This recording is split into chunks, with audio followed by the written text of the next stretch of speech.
ते आपल्याला बोलता येत नाही ते आमदारांची कुठे बोलण्याचं कारण आणि महिलांना भीती दाखवण्याचा प्रकार आहे. म्हणजे हे विसरतात की सरकारचे दिलेले पैसे परत घेऊ, आम्ही डिसेंबरमध्ये सबसिडी करू, ही भाषा सगळ्या महिलांना दबाव निर्माण करण्यासाठी आहे. हे फार गंभीर आहे. महाराष्ट्रात निर्णय जाहीर करायला कुणाची बंदी नाही, पण त्यातनं आमच्या चिन्हाच्या समोरचं बटन दाबा नाहीतर योजना चालणार नाही. दुसऱ्या आमदारांनी ह्या गोष्टी बोलायच्या हे अतिशय गंभीर आहे. महाराष्ट्रातल्या भगिनी आमच्या कधी हे मान्य करणार नाही. एकीकडे लाडकी बहीण योजना चर्चेत असताना लाडका भाऊ आता बहिणींच्या विरोधात उमेदवार उभं केलं सुमित्राताईंना म्हणून अजितदादा बोलत आहेत. उपरती काही वेगळे चिन्ह आहे. इव्हेंट मॅनेजर झालेला आहे. इव्हेंट काय निवडणुकीचा कन्सल्टंट आलेला आहे. कन्सल्टंटने सांगितलं असेल असं बोलल्याशिवाय आपल्याला पर्याय नाही की आता कन्सल्टंटच्या ताब्यात गेलेले आहेत. ते स्वतःचे राहिलेले जे लोकसभेच्या निवडणुकीत होते ते त्यांचं स्वतःचं म्हणणं मांडत असेल अतिशय जोरात मांडत आता अचानक ते का असे बदलत आहेत तर लोकांना माहीत नाही. पण माझं असं मत आहे की कन्सल्टंटने सल्ला दिलेला दिसतोय असं बोलतात. लातूरमध्ये मतदारसंघामध्ये आपण आहे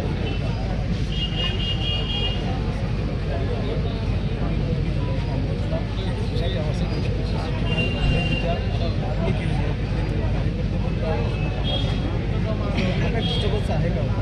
नाही. काँग्रेस पक्षांतर्गत त्यांच्या चर्चा त्यांचं म्हणणं त्यांनी मांडायला काहीच हरकत नाही.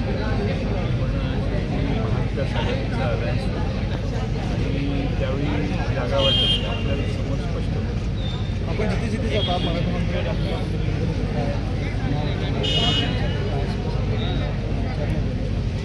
भूमिका स्पष्ट करा असं काय याच्यावर आता पवारसाहेबही बोललेले त्याच विषयावर यापूर्वी त्याच्यावर बऱ्याच वेळ दिवाळीनंतर सरकारला अजूनही कॉन्फिडन्स नाही या योजना जाहीर केल्या लोक स्वीकारली त्यामुळे त्यांना आणखी वेळ पाहिजे.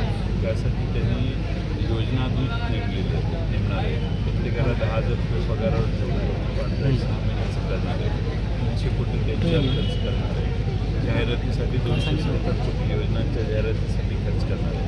त्यामुळे सरकार आत्मविश्वास गमावलेलं सरकार आहे आणि आपला पराभव होणार या भीतीनं ग्रासलेलं असल्यामुळं ते आजचं मरण उद्यावर ढकलण्याचा प्रयत्न करत आहेत. त्यामुळे नोव्हेंबर महिन्यात निवडणूक घेतील असा माझा अंदाज आहे. आता आपण बोलताना असं म्हणलं की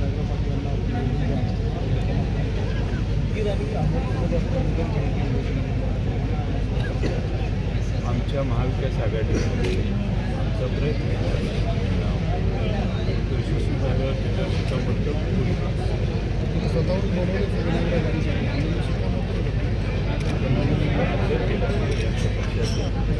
सुधाकर बालेरावांना देखील मी आग्रह करून